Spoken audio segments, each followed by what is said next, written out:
Hello বন্ধুরা, welcome back to my channel. আগামীকাল 12ই জানুয়ারি। প্রতি বছর 12ই জানুয়ারি জাতীয় যুব দিবস হিসাবে সমগ্র ভারত জুড়ে পালিত হয়। এই দিনটি হলো স্বামী বিবেকানন্দের জন্মবার্ষিকী।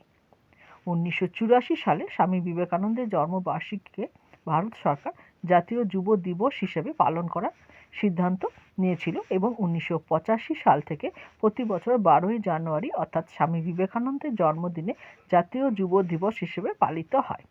এই দিনটিতে যুব দিবস হিসেবে পালনের উদ্দেশ্য স্বামী বিবেকানন্দের চিন্তা ও আদর্শের গুরুত্ব প্রচার করা। স্বামী বিবেকানন্দ জন্মগ্রহণ করেছিলেন 1863 সালের 12ই জানুয়ারি কলকাতায় এবং বিবেকানন্দের আসল নাম ছিল নরেন্দ্রনাথ দত্ত এবং তিনি ছিলেন একজন বিখ্যাত আধ্যাত্মিক গুরু। এবং 1897 সালে তিনি কলকাতায় রামকৃষ্ণ মিশন এবং 1898 সালে গঙ্গা নদীর তীরে বেলুড়ে রামকৃষ্ণ মঠ প্রতিষ্ঠা করেন। স্বামী বিবেকানন্দ 1902 সালের 4ই জুলাই তিনি দেহত্যাগ করেছিলেন, অর্থাৎ তিনি সমাধিস্থ হয়ে দেহত্যাগ করেছিলেন।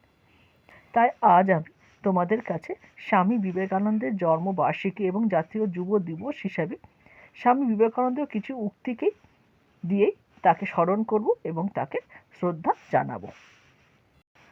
স্বামী বিবেকানন্দের যুব সমাজের প্রতি বার্তা ছিল, ওঠো, জাগো এবং লক্ষ্যে না পৌঁছানো পর্যন্ত থেমো না। চরিত্র গঠন সম্পর্কে তাঁর বক্তব্য ছিল, নিজের উপর বিশ্বাস না এলে ঈশ্বরের উপর বিশ্বাস আসে না। আনন্দের কথায়, যেরকম বীজ আমরা বুনি সেই রকমই ফসল আমরা পাই। আমরাই আমাদের ভাগ্য তৈরি করি, তার জন্য কাউকে দোষারোপ করার কিছু নেই, কাউকে প্রশংসা করার কিছু নেই। সকলকে নিয়ে এগিয়ে চলার বার্তা দিয়ে তিনি বলেছিলেন, শুধু বড় লোক হইও না, বড় মানুষ হও। সাহসী লোকেরাই বড় বড় কাজ করতে পারে। একদিনে বা এক বছরে সফলতার আশা করো না, সবসময় শ্রেষ্ঠ আদর্শকে ধরে রাখো। মানসিক কাঠিন্য তৈরি বার্তা দিয়ে তিনি বলেছিলেন, যদি সত্যিই মন থেকে কিছু করতে চাও তাহলে পথ পাবে, আর যদি না চাও তাহলে অজুহাত পাবে।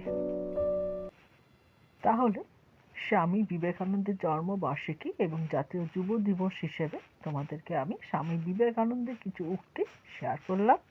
আশা করি তোমাদের ভিডিওটি ভালো লাগবে। ভালো লাগলে অবশ্যই চ্যানেলটিকে সাবস্ক্রাইব করে রেখো এবং অবশ্যই প্রচুর পরিমাণ শেয়ার করো। সকলে ভালো থেকো এবং সকলকে জাতীয় যুব দিবসের শুভেচ্ছা।